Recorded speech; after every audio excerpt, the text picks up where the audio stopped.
Awesome. Okay. Hi everyone. I'm Paul. One thing I do want to point out, which always bugs me and everyone in my family, is on the program it says my surname's Hallett with 1 T. It's 2 T's. I think that's Alan's fault. It is 2 T's. Okay, so I am doing a degree in computer science at Plymouth University. I'm in my final year. So at the moment I've been doing all my dissertation work, which is Raspberry Pi related. I'll get onto that later. I have a goal, and I believe everyone should have a goal or an aim of what they want to do in their life. And my goal at the moment is to develop and produce software that will benefit a lot of people.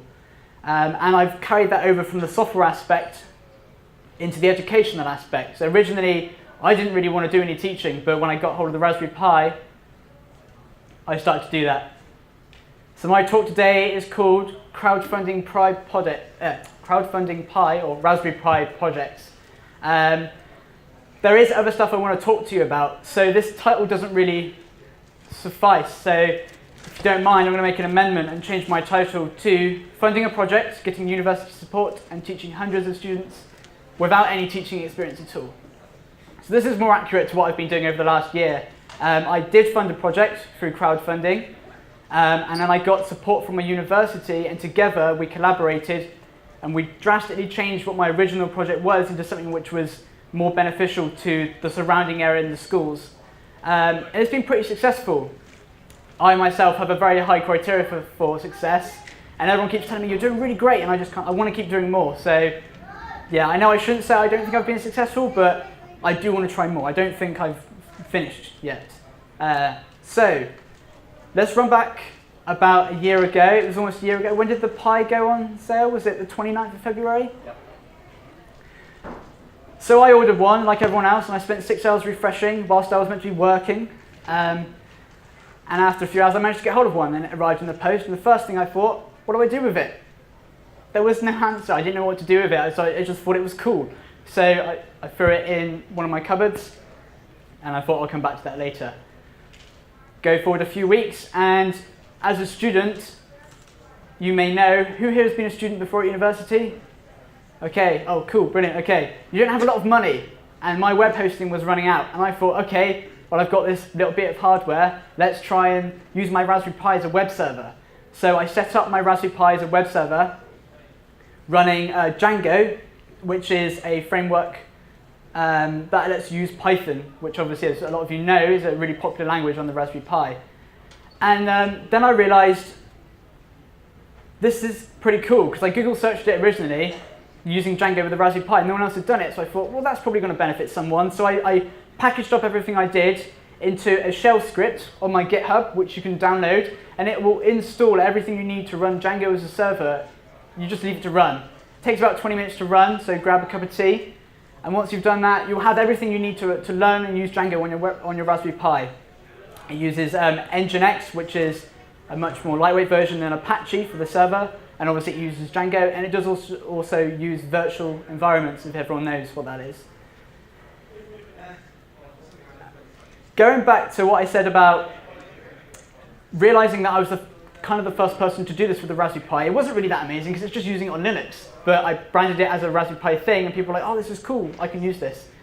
I realized that that might benefit people more than just them being able to install it and run it. So I thought, I could teach this. You know, I've always wanted to improve the way education is done, and I've always had my own ideas and quirks about how teaching, especially A-level ICT, should be done. So I decided that I would start up a project for a website running on a Raspberry Pi that taught you how to run websites on a Raspberry Pi. Yeah, quite recursive. But I started crowdfunding it with a website called SponsorCraft. Yes, I was interning with them at the time. They didn't force me to do this. I did it off my own back. But SponsorCraft is like Kickstarter, but for education. So they help educational-based projects. Students, people are in education, they'll help schools, anyone that's related to that. Even graduates can use it. So I needed the money because what I wanted to do was buy a bunch of Raspberry Pis and take them to various schools, host a website on my own Raspberry Pi, which showed you how to use various tutorials and stuff.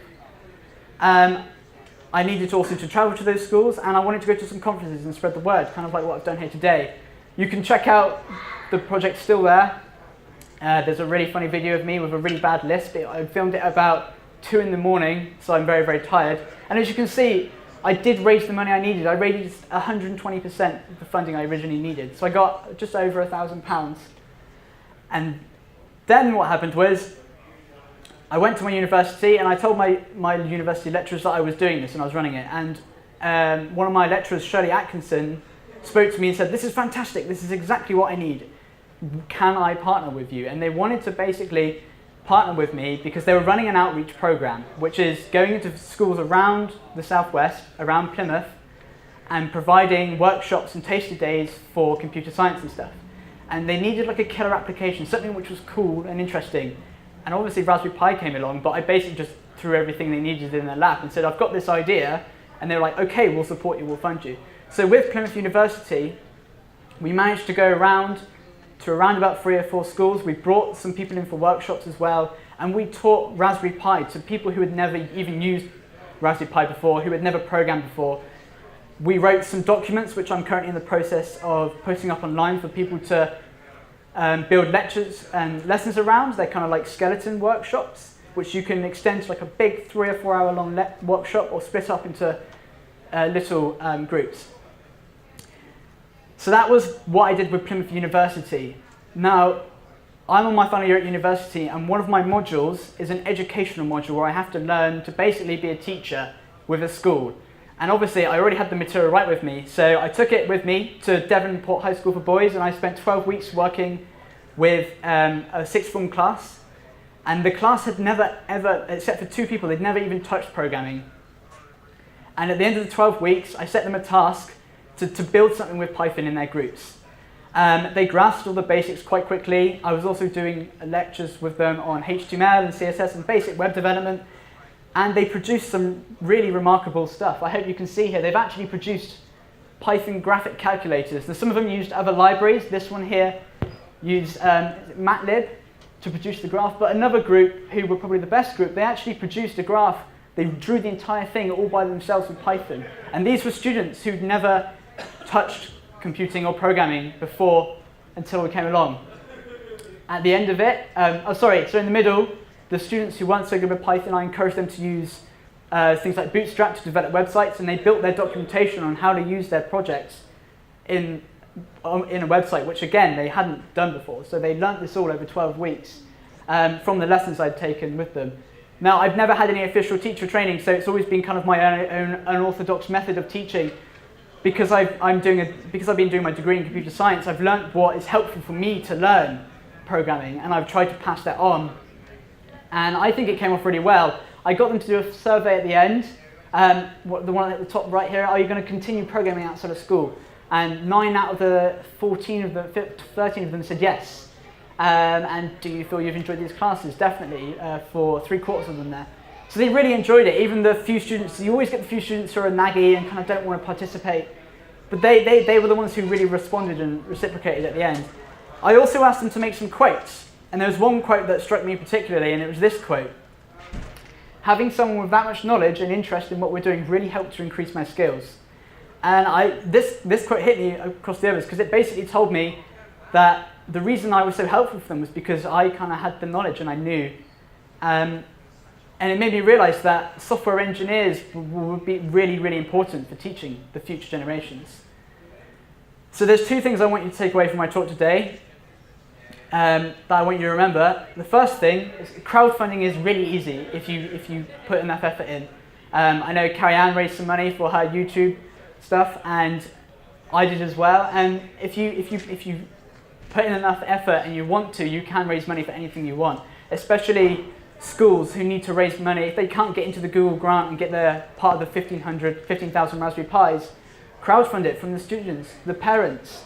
If every parent in a class gave you £5, you could afford 3 or 4 Raspberry Pis to teach with. And the other point I'd like to make, which is really important, the resolutions messed it up. No one judge. Okay, so if you're a software engineer, teach. So who is a software engineer? Just put your hands up. Okay, so put your hands down if you're a software engineer and you haven't taught. Keep your hands up if you're a software engineer and you've been teaching. Okay, brilliant. So I implore everyone in this room who's a software engineer to spend some time teaching in local schools or people you know. If you've got any relatives who you think would benefit from understanding how computers work, I would really, really encourage you to teach, because you're the people who know what you needed to learn, and you can pass that knowledge on. I'm not saying teachers don't do a good enough job. What I'm saying is you can help support those teachers, and you can really be a role model. So that's everything I've got to say today. So thank you very much. If you want to come and have questions, I will be in the Ripple area. My Twitter. Tell you what, this resolution just messed up my slides. Spell it out for us. Okay, it is PHALT_fault, not Paholt. And if you need to get hold of me, email me hello@fault.co. So yeah, thank you very much.